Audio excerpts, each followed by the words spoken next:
Hey everybody, it's me, Jimmy Smith, owning my picks for UFC on ABC7. Numbers-wise, I did very well. I did miss the main event, but we'll get into that in a minute.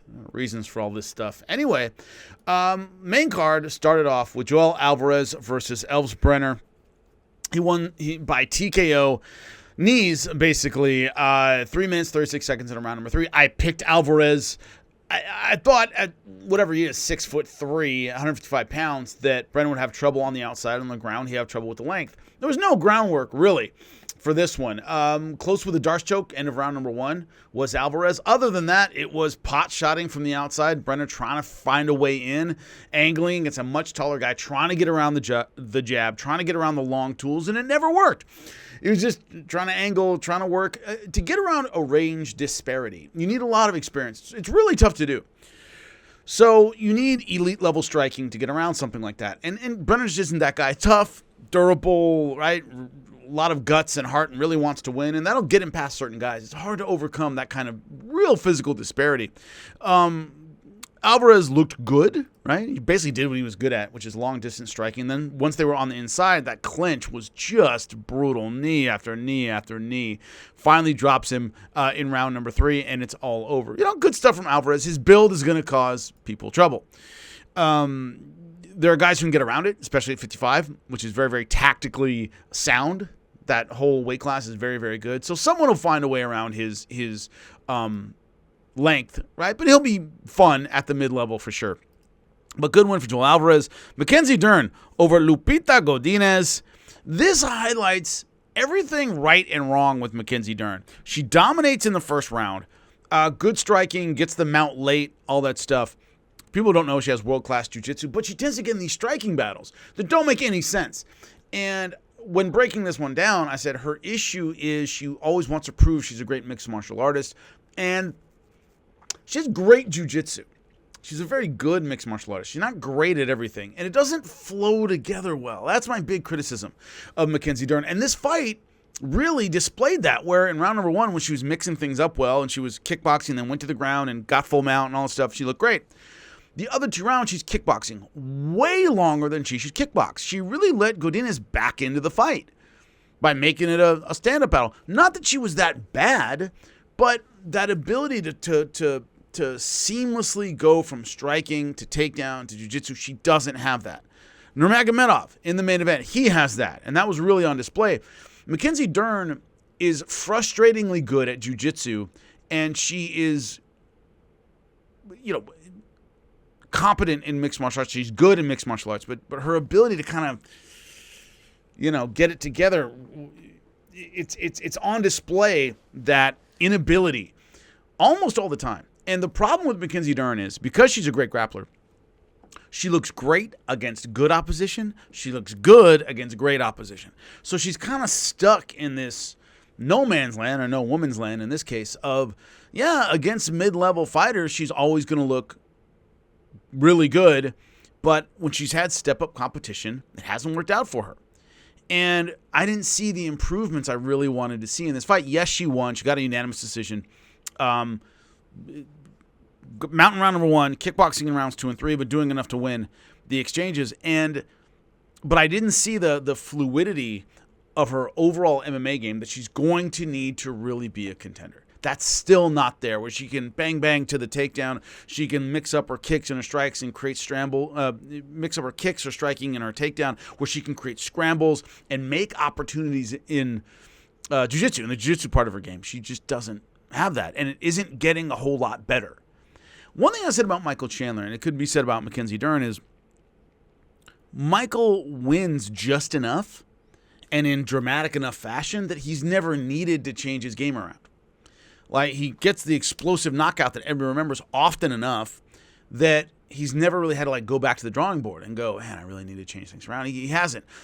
Mackenzie Dern is a similar thing. She's lost to elite talent, but she wins enough that she's never had to kind of go all the way back to the drawing board and rethink things. And once again, she beats Lupita Godinez, but I didn't see a Mackenzie Dern that's going to get past the elite. And that's a problem. But she did win. I picked her to win, so there we go. I'm 2-0. Michael Kessa over Tony Ferguson. You didn't need a magic 8 ball to see that That's a toy, by the way, before everybody gets upset with me. It's a toy in the Magic 8 Ball. I mean, remember that? Shake it, tells you stuff. Is that an old person thing? Anyway, you didn't need a Magic 8 Ball to see that Tony Ferguson shot. He's done. He's never going to win again. Ta-da! So, picking Michael Kessa, he was a huge favorite in this fight. The only thing I thought is it maybe might take a while because Tony Ferguson can be tricky on the ground, and I was totally wrong on that one. The way this takedown happened was ridiculous. Whatever minute and a half left in the round, gets kind of a duck under to the back, beasts him down, gets his hooks in, and chokes him out. Blue belt stuff. I mean, first day jiu-jitsu stuff. I've grappled with Michael Kessa years ago. And, he would just take him down, take his back, and finish him is like, what? Body triangle, and it was over. And good job by Michael Kessa, but he didn't do anything incredible. When Charles Oliveira was all over Tony Ferguson, you went, man, this guy's next level good. I mean, he's just passing guard and just destroying Tony, and Tony was doing everything he could to avoid it and couldn't. Kessa did just basic back take and choked him out. It was way simpler and easier than I thought it would be. I thought, okay, you might have to play the game and open him up a little bit with some strikes and try to get the submission game going, and it might take a while. It did not at all. The most basic jiu-jitsu finish you can do. He did it and got it done 3 minutes, 44 seconds of round number 1. That's it for Tony Ferguson. He can say I'll be back all he wants. I don't know if the UFC would let him back at this point. It's just, he set a record for consecutive losses. Come on, it's over. And Michael Kessa, I don't think is great at 170. I don't think he ever fights for a title at 170, but solid. And he got blown away by a solid guy. Not future champion, not a once-in-a-lifetime talent. He got housed by a guy who's pretty good. So that's the end. Michael Kessa, of course, I picked Michael Kessa to win. I think any sane person would. So 3-0 after the Michael Kessa fight. Deiveson Figueiredo, Marlon Vera. Pretty much, I was worried about Marlon Vera not having the volume to deal with Deiveson Figueiredo, because when he's lost, and even some of his wins, it's been a problem where he's just a little too judicious with his strikes. He doesn't kind of let him go the way he should. Now, in the fights he's won, Rob Font most notably, where it was the worst strike disparity in terms of power strikes, numbers-wise, for a losing fighter ever. Meaning Rob Font outlanded him like 2-1 and lost the fight. Because every time Chito Vera hit him, he hurt him. Rob Font's face at the end looked like a hamburger. And Chito Vera looked fine. Rob Font's just not a hard puncher. So there's always been that idea that Marlon Vera has needed his power to get back into fights. He gets outlanded, then he hits you with a big one and hurts you so bad that he's able to win back rounds. Wasn't able to do that here. Deiveson Figueiredo, a busy guy. Also, excellent takedown, very explosive. And when he's on top, it's hard to get him off of you, right? Even though Deiveson Figueiredo came up from 125 pounds and Marlon Vera's a nice, big 135-pounder, he couldn't really get Figueiredo off of him. When Figueiredo would really stay tight in half-guard positions and side control and stuff, it was like hard to get Figueiredo off of him. So, and also dropped Marlon Vera for the first time in his career in the UFC. And it was kind of like leopards don't change their spots. Usually when someone's been in combat sports, MMA in this case, as long as Marlon Vera has, what you see is what you get. They can add things to their game, but rarely is it, man, he looks way different at this point in their careers, right? Marlon Vera's fought for a title. He's gotten all the way to the top. He's 31 years old, which isn't old in MMA, but it's not a spring chicken. I don't see him totally changing his style. So I was kind of looking for, will we see more volume? Did he learn something from the Sugar Sean fight where he's going to start a little faster? He is a slow starter as well. Could he fix those things? It looked the same as he always did. Slow start, a little too judicious with his punches, and he's going to get outworked by busy guys. If I were training a fighter to get ready for Marlon Vera, I would just say just keep the output high. I mean, I'd have that annoying punch counter if you've ever trained for a fight and someone's count. It's the worst sound ever. Tick, tick, tick, tick, tick. Or I'd go, look, keep the volume up and you'll just outwork him. Don't fall for the power punch. Don't let him get back in it with a big shot, and you can outwork this guy. And that's exactly what Deiveson Figueiredo did. Outworked him on the ground and on the feet. Just out-volumed him for the most part. And Marlon Vera wasn't able to use his power to get back into the fight. So, unanimous decision win for Deiveson Figueiredo. I picked that one as well. So I am 4-0. Heading into essentially the co-main event, Sharaputdinov versus Mikhail Oleksiejczuk. I have, once again, when I was breaking this down, I said Sharaputdinov doesn't impress me that much. He's getting a lot more attention than a fighter of his ability would normally get because he has the look and all that stuff and where he's from. He's very unique. But I saw the same thing against Oleksiejczuk that I had seen in previous fights. Yeah, he's pretty good. He's going to beat mid-level guys. This time around, the only thing that was really different is he wasn't the aggressor. He didn't initiate as much. He kind of played the counter game, moved back, made Oleksiejczuk take territory, and then he'd counterpunch him. Okay, pretty good. But Oleksiejczuk also showed me as you move up. And just as I said with Mackenzie Dern, part of the theme of this card to me was, can you look great against a great fighter, right? Because you're looking great against good guys, well, you look great against great guys.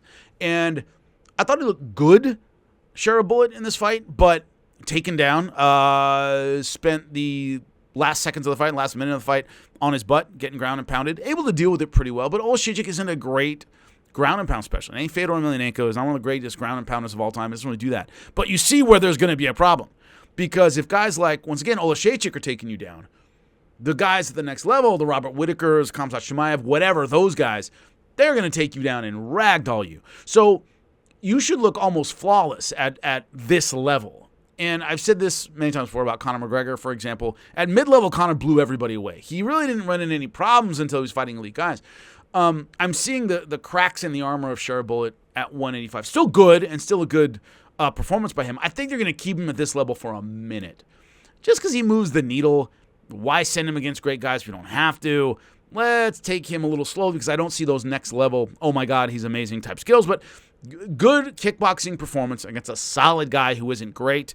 Sharaputdinov wins. I picked that one as well. That makes it 5 in a row. I tried to make you guys some money on the main event because Cory Sandhagen was like a 3-1 dog, depending on your book.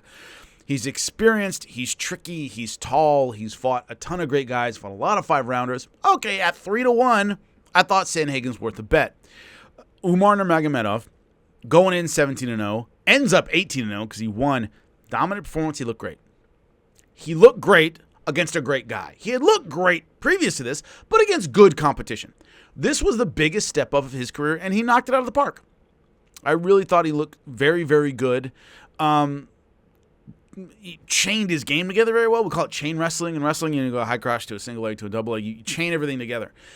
His chain fighting's really good. He's able to take his takedown and then get into a grappling exchange and then win the scrambles. And against a guy, in Cory Sandhagen, he's very, very tricky. Not just the build, which is, funky, he's got long legs and long arms and stuff, but excellent, tricky ground game. If you screw up, he's going to get you. And he had no problem, Umar Nurmagomedov, getting in there, taking him down, scrambling right there with him, ending up on top, great gas tank, never slowed down, had the will, had the skill, and he talked about Khabib telling him before round number 3 or round number 4, these are the championship rounds, this is where you really turn it on, and he did. Sandhagen had won, I think, round number 2. So, all right, there's a chance if Sandhagen turns it on and wins these last 2 rounds, he can beat you, and Umar just kicked it up into another gear. Takedown was great, striking was good, but I like his transitions. Is really the thing, that next level thing I look for is how well do you put all these gifts together? I mean, how good they are, how well do you put them together? And he puts them together very, very well. So, tenacious with the takedown, very capable grappler, and his striking is pretty good. I think whoever wins at 135 is going to have trouble with him. I would say, honestly, that Sugar Sean would probably have the most trouble with him. Dvalishvili, I think, is a grappler himself. Endless gas tank, really good takedown. It would be kind of looking at himself a little bit. Georgian, so I wonder how that goes, Georgian versus Russian, if you know anything about history, and even current history. So I think Sugar Sean has trouble with Umar. Maybe Merab, if Merab can counter his grappling with his own, maybe he can beat him. But I think Sugar Sean has trouble. I think he has trouble with Merab, and then if he wins, he has trouble with Umar. So, and also that'll tell us a lot. If Sugar Sean looks great against Merab, who has a similar style, maybe I'll change my opinion. We'll see, but that's another fight at another time. So, 5-1 on the night, but main event ended up coming up short for the upset to make money. But I'll see you before the next one. Appreciate you. Give me a like and a subscribe.